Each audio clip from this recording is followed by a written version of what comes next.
শীতের আগমনী বার্তা নিয়ে প্রকৃতিতে এখন অন্যরকম এক মুগ্ধতা। সেই মুগ্ধতা আরও বাড়িয়েছে নানা রঙের বাহারি সব ফুল। কুয়াশার চাদর ভেদ করে প্রতিদিন ভোর থেকেই সেই ফুলের পসরা সাজিয়ে বসেছেন ফুলের রাজধানী খ্যাত যশোরের গদখালি ফুলের চাষিরা। গোলাপ, গ্ল্যাডিওলাস, রজনীগন্ধা, গাঁদা সব রঙের সব ঘ্রাণের ফুল উঠেছে গদখালির বাজারে। ক্রেতারাও আসছেন ঢাকা, কুষ্টিয়া, খুলনা সহ দেশের বিভিন্ন প্রান্ত থেকে। চাহিদা থাকায় ফুলের ভালো দাম পাচ্ছেন জানান চাষিরা। ফুলের দাম ইনশাল্লাহ ভালো আছে। আজকে 4 টাকা, আগামীতে 5 টাকা, এরপরে আস্তে আস্তে 8 টাকা 10 টাকা বাড়বে। ফুলের দাম খুব ভালো যাচ্ছে। এবার চাষিরা মোটামুটি ফুলের দামে বেশ খুশি আছে। আমি কুষ্টিয়া থেকে এসেছি এখানে ফুল কেনার জন্য, আর ফুলের বাজার দেখে আমার সত্যিই খুব ভালো লাগছে। বিভিন্ন বাজারে আমি দেখছি, তা সেই তুলনায় গদখালি বাজারে ফুলের দাম অনেক কম।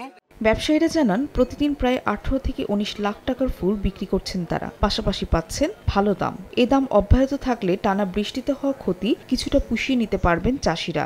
গতকাল আমাদের বাজারে বেচা কেনা হয়েছে 14-15 লাখ টাকা। আজকে বেচা কেনা হয়েছে আনুমানিক 17-18 লাখ টাকা হয়েছে।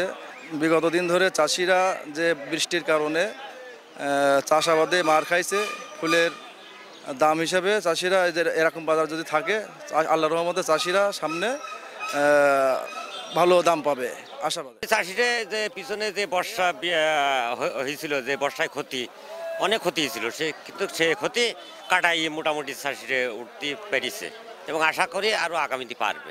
যশোরের ঝিকরগাছা উপজেলার গদখালি ও পানিসারা ও তৎসংলগ্ন এলাকার চাষিরা প্রায় 600 হেক্টর জমিতে 11 ধরনের ফুলের বাণিজ্যিক চাষ করেন। সময় সংবাদ, যশোর।